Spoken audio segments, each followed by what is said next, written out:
Hey everyone. Um, have I gotten more than I bargained for with my recent upload on secular morality? Yes, I have. Do I feel somewhat vindicated in my previous apprehension about bringing up the topic? Yes, I do. I'm having a lot of fun with the discussion, and I really appreciate all the different points of view. I could never have dreamed a lot of this stuff up in a million years, so it's great to have these things to plug into the old smoke machine and see what happens.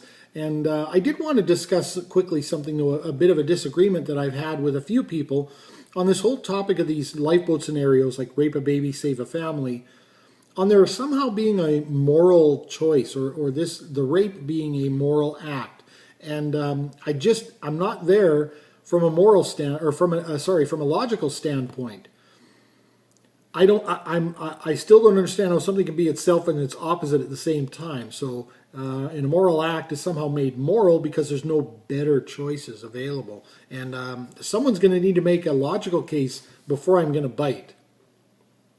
I understand that it may be the better choice in a situation where there's nothing but bad choices, and we would probably adjudicate it as such, right? You know, they take these things into consideration.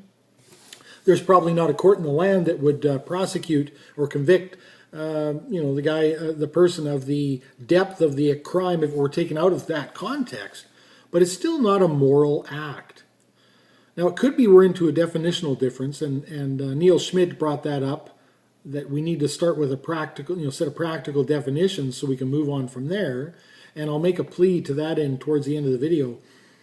Or it could be that what people are saying is not that the rape itself becomes a moral act, but the choice is a moral choice because it is the better choice. It's the best possible choice.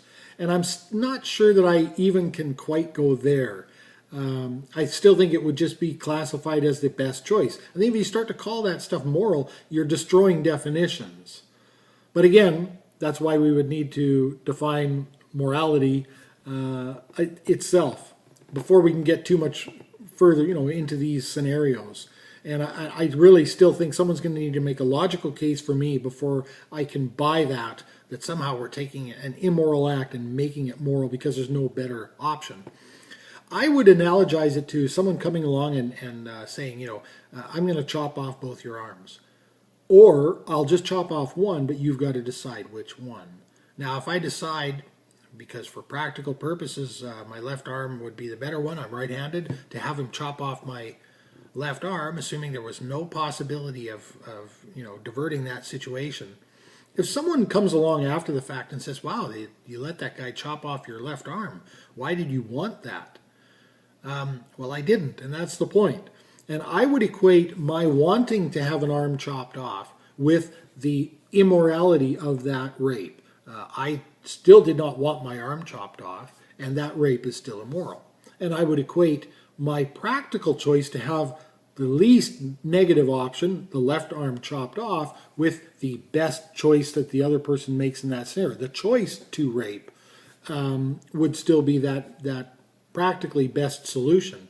But it still doesn't change the immorality of the rape, and it still doesn't change my wanting to have an arm chopped off. So, like I said, if someone can make a logical case for that, I'm all ears. For now, I remain skeptical. And this gets me back to Neil Schmidt's point, and it's an excellent point. We need to start with some practical definitions. And so I think we need to start with the definition of what is morality.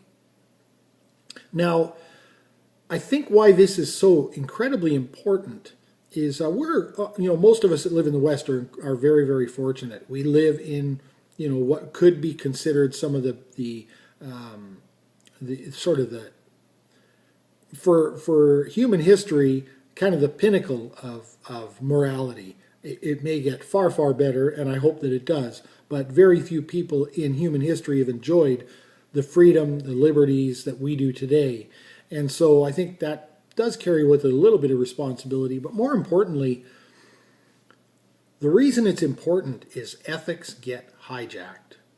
They get hijacked by rulers, they get hijacked by charismatic sociopaths throughout history and used as a control mechanism. Certainly the theistic hijacking of ethics is probably the greatest hijacking in human history. And so I think it's important What did U2 say about Helter Skelter? This is a song that Charles Manson stole from the Beatles. We're stealing it back. And I think we need to steal ethics back from those who would hijack it. It's been used as a tool for manipulation for most of human history. And I think if we could find a rational proof that's easily transferable and it makes logical sense, we could effectively steal ethics back. I don't know if it's possible, but I think it's important enough to try. And so let's start with the definition of morality. What is morality? Let me know. Thanks for watching.